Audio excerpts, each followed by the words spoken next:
Maureen McCarthy, everyone!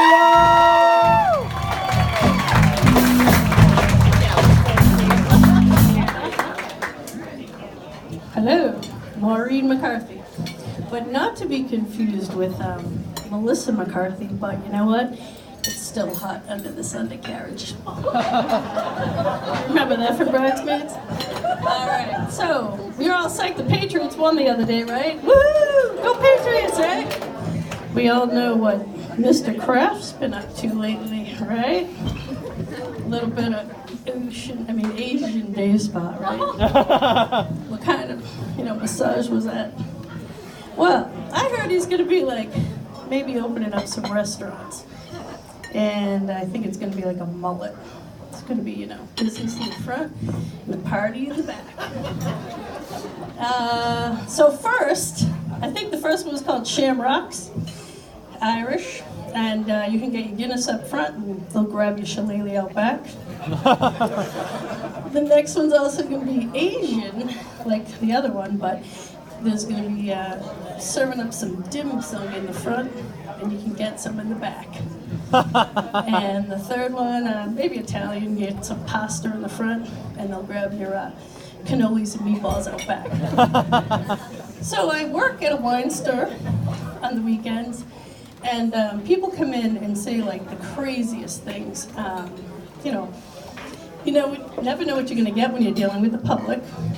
This guy brings his little kid in and they're walking in and the little kid walks in, he looks at all the bottles and he's like, this place again? I guess that kid's father must go to the booze store a lot. Well, we live in Boston, right? Another day, I'm doing a wine tasting and there's tons of cheese and crackers out. And I watched this lady come up and she's eating all my food. And I'm like, oh my God, I need this food for the people trying the wine.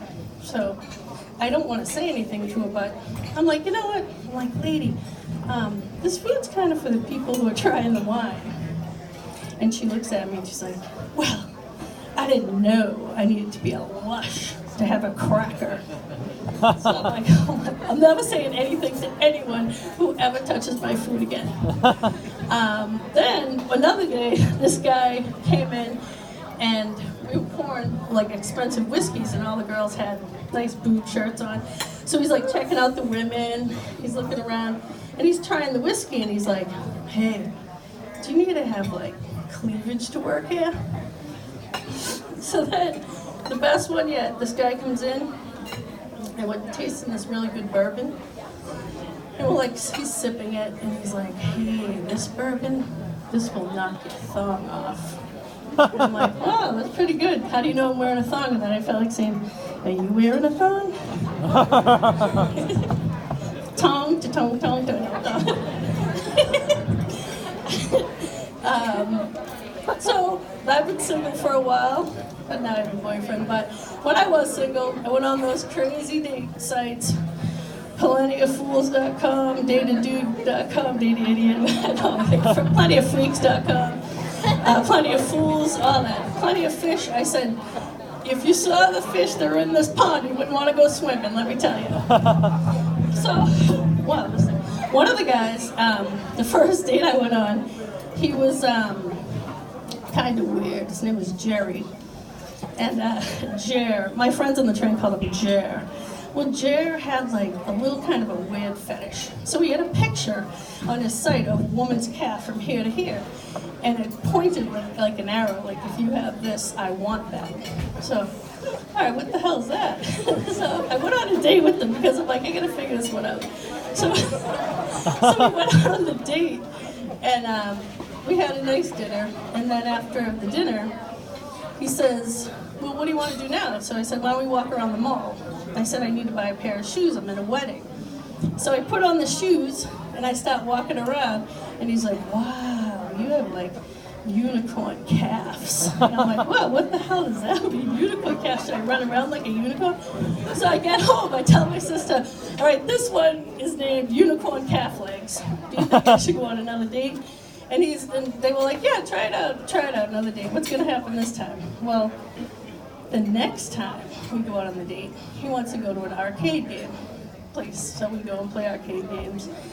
and we're waiting at my car to say goodbye or whatever, and some woman comes walking across the parking lot, and he's like staring at her calf legs, and I'm like, he's like, look at her legs. I'm like, I'm so done. I can't get out of here fast enough. So that's calf leg guy. The next guy was half an appetizer. So I call up my sister. This guy didn't even want to pay for half an appetizer. We're on a roll. Then I go on another date. This guy wants to go parking and lick my toes. I'm like, what the heck? I can't get calf muscles licking my toes. I mean, I'm getting scared now. And that toe licker guy, his like registration was like not even like insured. So we got pulled over.